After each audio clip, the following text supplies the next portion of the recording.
गरीब किसान की मेहनत की फसल हर रात गायब हो रही थी। लेकिन जिस रात उसने चोर को अपनी आंखों से देखा, उसके पैरों तले जमीन खिसक गई।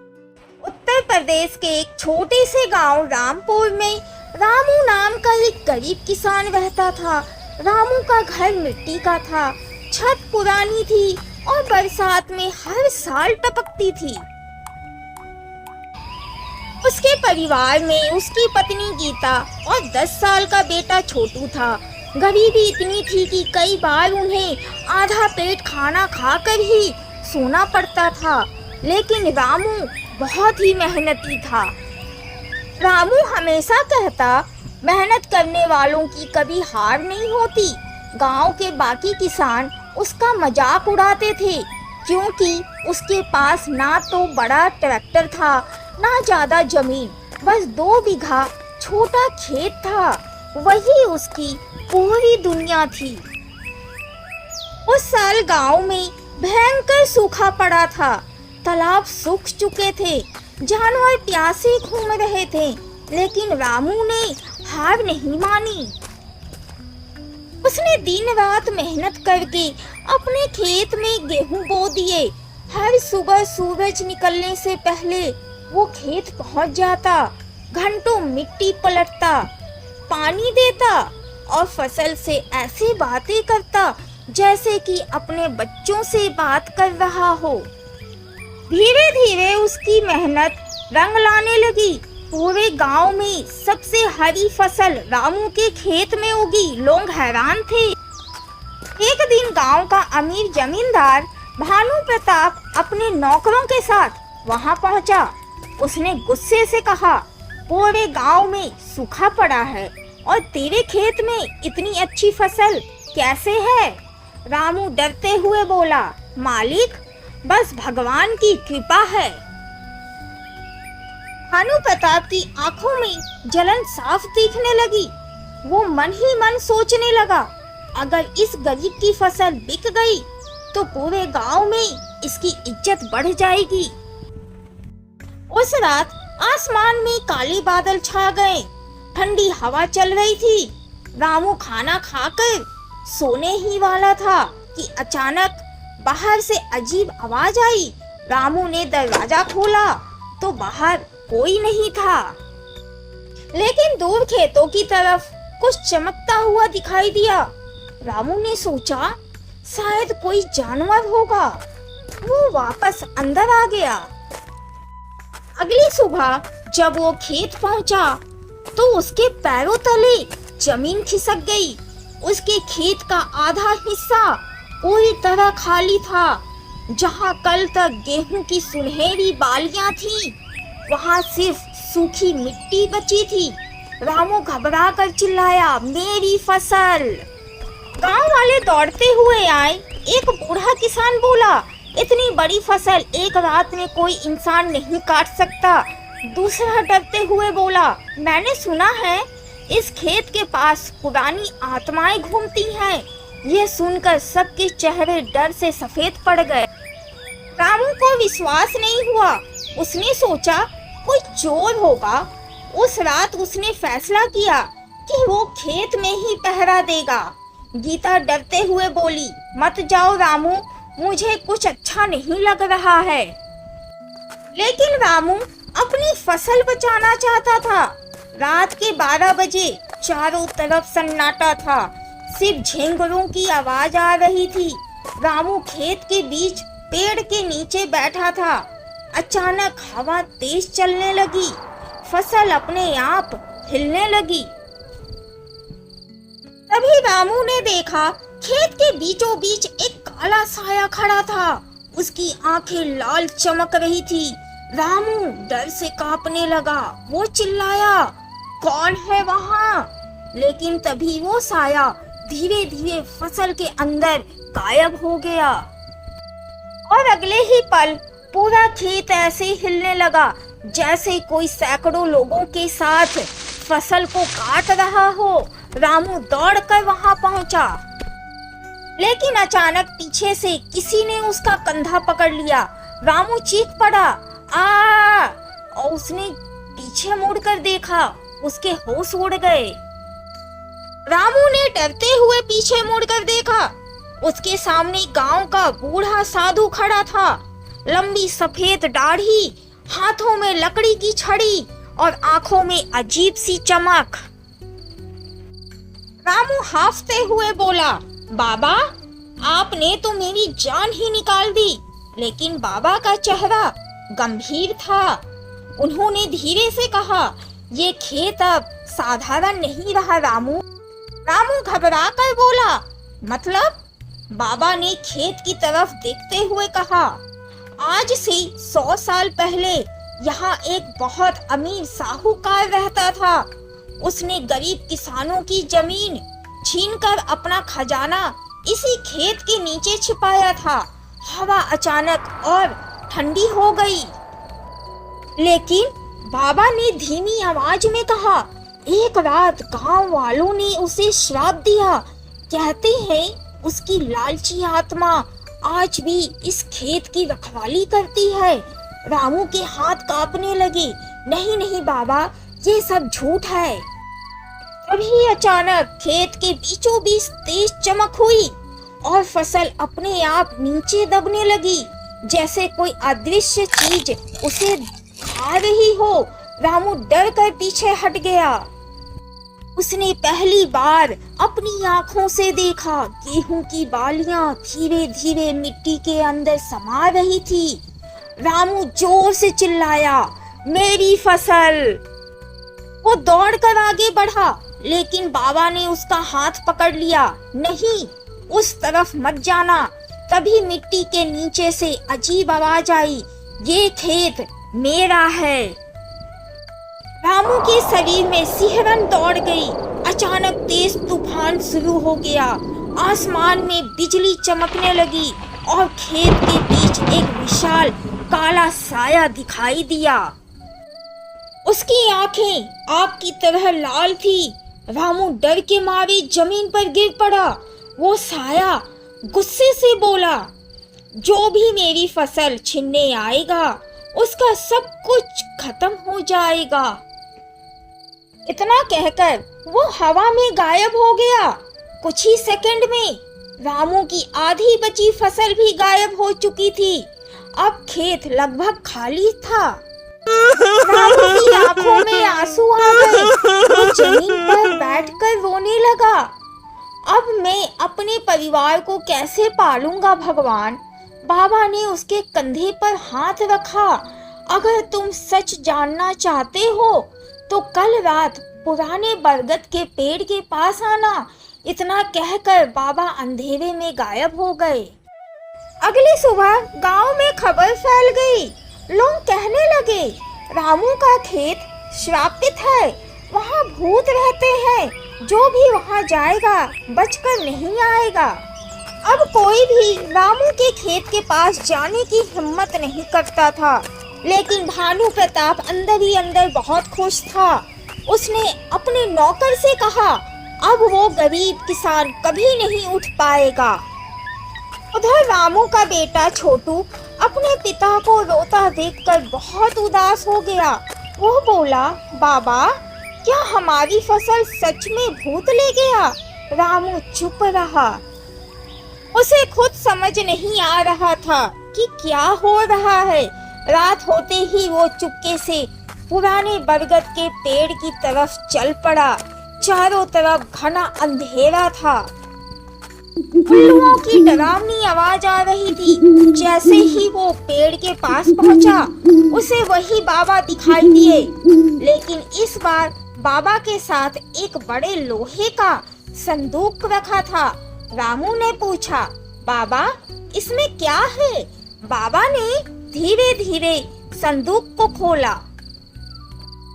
अंदर एक पुरानी चमकती हुई चाबी और फटा हुआ नक्शा रखा था। रामू हैरान रह गया। बाबा बोले, ये नक्शा उस खजाने तक जाता है जो तुम्हारे खेत के नीचे छिपा है।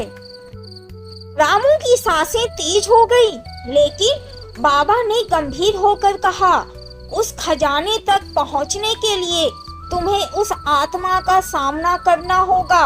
अचानक पीछे से किसी के हंसने की आवाज आई। हा हा हा हा। रामू ने डर कर पीछे देखा। अंधेरे में वही काली आंखें चमक रही थी। अंधेरे में वही लाल आंखें चमक रही थी। रामू डर के मारे पीछे हट गया। बाबा बाबा, वो फिर आ गया। लेकिन इस बार बाबा बिल्कुल शांत थे। उन्होंने अपनी छड़ी जमीन पर जोर से मारी। अचानक छड़ी से तेज रोशनी निकली और लाल आंखें धीरे धीरे गायब हो गई। चारों तरफ फिर सन्नाटा छा गया। रामू ने कांपती आवाज में बोला, ये आखिर है कौन बाबा? बाबा ने गहरी सांस ली। उस आत्मा का नाम था जगदीश साहूकार।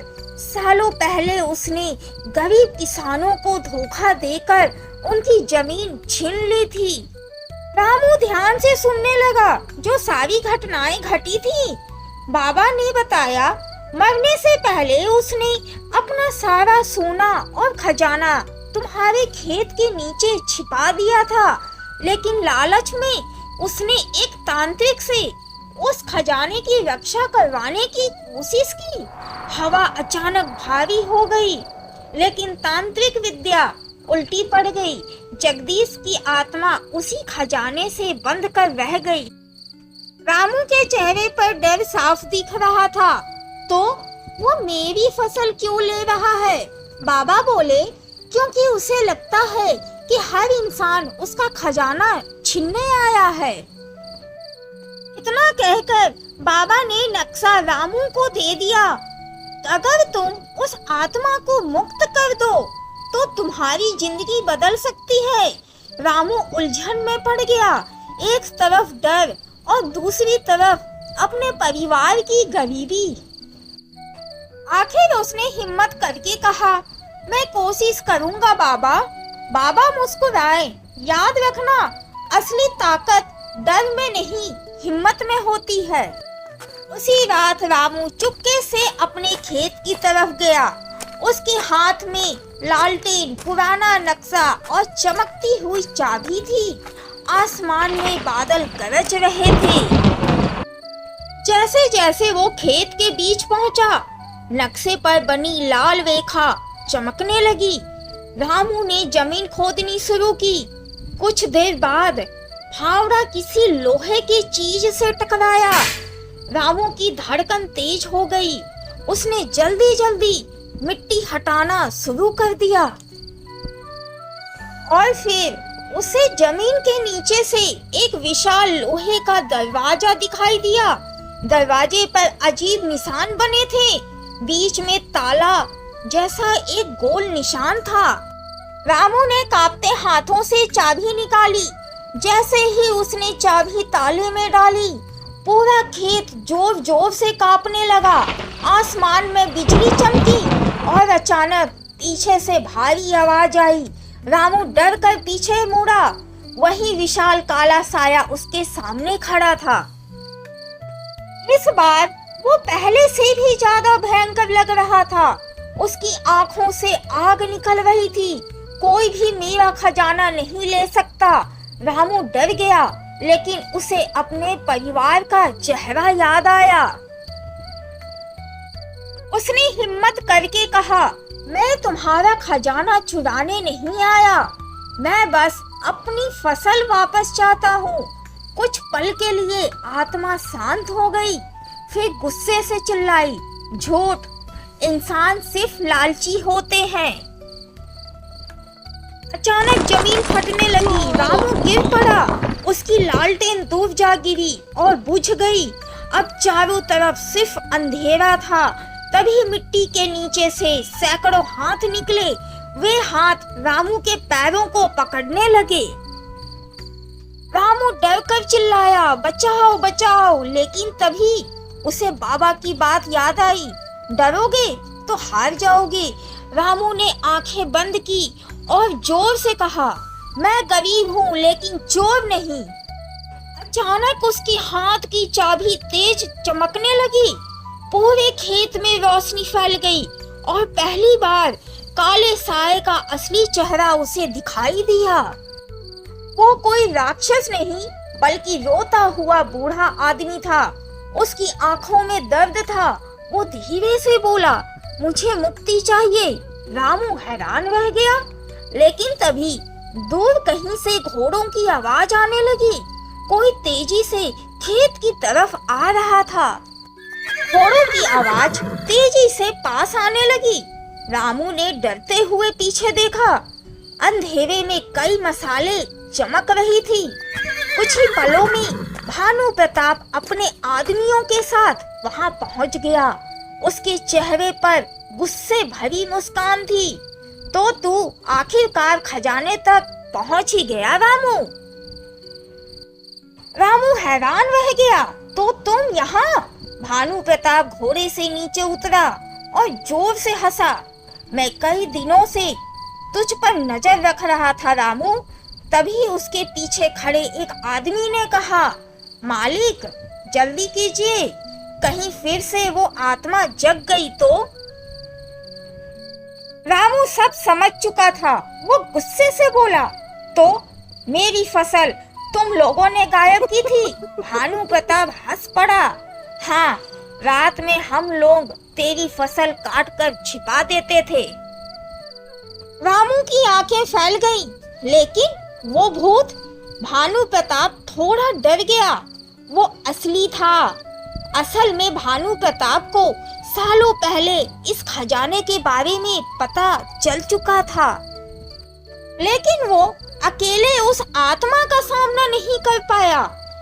इसलिए उसने पूरे गांव में भूत की अफवाह फैला दी ताकि कोई खेत के पास ना आए। और जब उसने देखा कि रामू की फसल अच्छी हुई है, तो उसे शक हुआ कि खेत का रहस्य फिर से जग गया है। रामू गुस्से से कांपने लगा। तुमने मेरे परिवार को भूखा मारने की कोशिश की। भानु प्रताप चिल्लाया, चुप हो जा तू, ये खजाना सिर्फ मेरा है। इतना कहकर उसने अपने आदमियों को आदेश दिया, उस दरवाजे को खोलो। दो आदमी आगे बढ़े, लेकिन जैसे ही उन्होंने लोहे के दरवाजे को छुआ, पूरा मैदान कांप उठा। हवा तूफान की तरह चलने लगी और अचानक काला साया फिर से प्रकट हो गया। इस बार उसकी आंखों में पहले से ज्यादा गुस्सा था। वो जोर से गरजा, लालची इंसान! भानु प्रताप डर कर पीछे हट गया। उसके आदमी चीखने लगे, भूत भूत! अचानक जमीन से काले धुएं की हाथ निकले और भानु प्रताप को पकड़ लिया। भानु प्रताप हवा में उड़ने लगा। बाकी लोग डर कर भागने लगे। भानु प्रताप कांपती आवाज में बोला, मुझे माफ कर दो। लेकिन आत्मा गुस्से से उसकी तरफ बढ़ने लगी। रामू समझ गया कि अगर अभी कुछ नहीं किया तो सब मर जाएंगे। उसने तुरंत चमकती चाबी उठाई और आत्मा के सामने खड़ा हो गया। रुको! आत्मा की लाल आंखें उसकी तरफ मुड़ी। रामू ने हिम्मत करके कहा, तुम्हें बदला नहीं, तुम्हें मुक्ति चाहिए। कुछ पल के लिए सब शांत हो गया। हवा रुक गई। रामू धीरे धीरे बोला, तुमने लालच में गलतियां की थी, लेकिन अब और लोगों को सजा मत दो। आत्मा की आंखों से अचानक आंसू बहने लगे। मैं बहुत अकेला हूँ। रामू को उस पर दया आने लगी। तभी बाबा की आवाज गूंजी, उस खजाने का दरवाजा खोलो रामू। रामू ने कांपते हाथों से चाबी दरवाजे में घुमाई। विशाल लोहे का दरवाजा धीरे धीरे खुलने लगा। अंदर से सुनहरी रोशनी बाहर आने लगी। सबकी आंखें चौंधिया गईं। कमरे के अंदर सोने के सिक्के, गहने और पुराने खजाने के ढेर लगे हुए थे। लेकिन सबसे बीच में एक छोटी लकड़ी की संदूक रखी थी। आत्मा धीरे धीरे संदूक के पास गई। उसने कांपते हाथों से उसे खोला। अंदर एक पुरानी तस्वीर थी। तस्वीर में एक छोटी बच्ची मुस्कुरा रही थी। आत्मा रोते हुए बोली, ये मेरी बेटी है। रामू और बाकी लोग हैरान रह गए। मैं लालच में इतना अंधा हो गया था कि अपने परिवार को भी खो दिया। पूरा मैदान शांत हो गया। आत्मा ने पहली बार मुस्कुराकर रामू की तरफ देखा। तुम पहले इंसान हो जिसने खजाने से ज्यादा इंसानियत चुनी है। अचानक उसकी आत्मा चमकने लगी।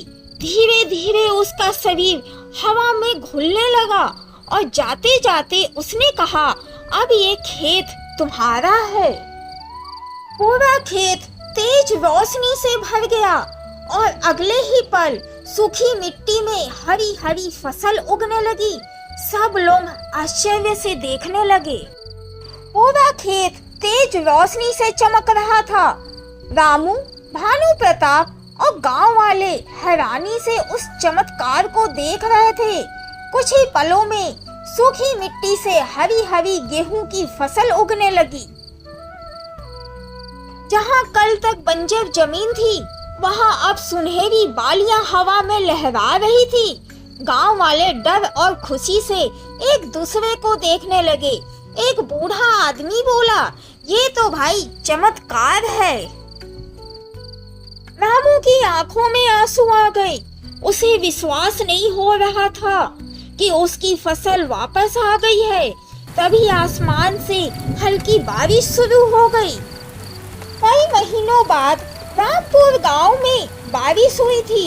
सूखे खेत पानी से भरने लगे। बच्चे खुशी से नाचने लगे। गांव की औरतें भगवान का नाम लेने लगी। रामू ने आसमान की तरफ देखकर हाथ जोड़ लिए। उधर भानु प्रताप शर्म से सिर झुका खड़ा था। उसे अपनी लालच पर पछतावा होने लगा। वो धीरे धीरे रामू के पास आया। रामू भाई, मुझे माफ कर दो। रामू चुप रहा। भानु प्रताप की आंखों में आंसू थे। मैंने लालच में आकर बहुत गलत किया। मैंने तेरी फसल चुराई, पूरे गांव में डर फैलाया। गांव वाले गुस्से से उसे देखने लगे। लेकिन तभी रामू बोला, अगर इंसान अपनी गलती मान ले तो उसे दूसरा मौका मिलना चाहिए। सब लोग हैरान रह गए। भानु प्रताप रो पड़ा। उस दिन पहली बार गांव वालों ने देखा कि एक गरीब किसान का दिल कितनी बड़ी दौलत रखता है। अगले दिन रामू के खेत की खबर दूर दूर तक फैल गई। लोग उस खेत को चमत्कारी खेत कहने लगे। लेकिन रामू ने खजाने का एक भी सिक्का अपने लिए नहीं रखा। उसने गांव की सूखे कुएं ठीक करवाए, गरीब किसानों को नए बीज दिए और गांव के बच्चों के लिए एक छोटा स्कूल भी बनवाया। धीरे धीरे पूरा रामपुर गांव बदलने लगा। जहां पहले गरीबी और सूखा था, वहां अब हरियाली और खुशियां थी। उधर भानु प्रताप भी बदल चुका था। उसने गरीब किसानों की छीनी हुई जमीन वापस कर दी। अब वो गांव वालों की मदद करने लगा। एक रात रामू अपने खेत में खड़ा आसमान देख रहा था। ठंडी हवा चल रही थी। तभी उसे दूर खेत के बीच हल्की चमक दिखाई दी। कुछ पल के लिए उसे वही बूढ़े की आत्मा मुस्कुराती हुई दिखाई दी और फिर वो हवा में गायब हो गई। रामू मुस्कुराया। उसे समझ आ चुका था, असल खजाना सोना नहीं इंसानियत होता है। उस दिन के बाद रामू का खेत कभी सूखा नहीं पड़ा और रामपुर गांव में लोग आज भी कहते हैं, जिस खेत में कभी लालच का श्राप था, वहां अब एक गरीब किसान की अच्छाई बसती है। इस कहानी की सीख है, लालच हमेशा विनाश लाता है।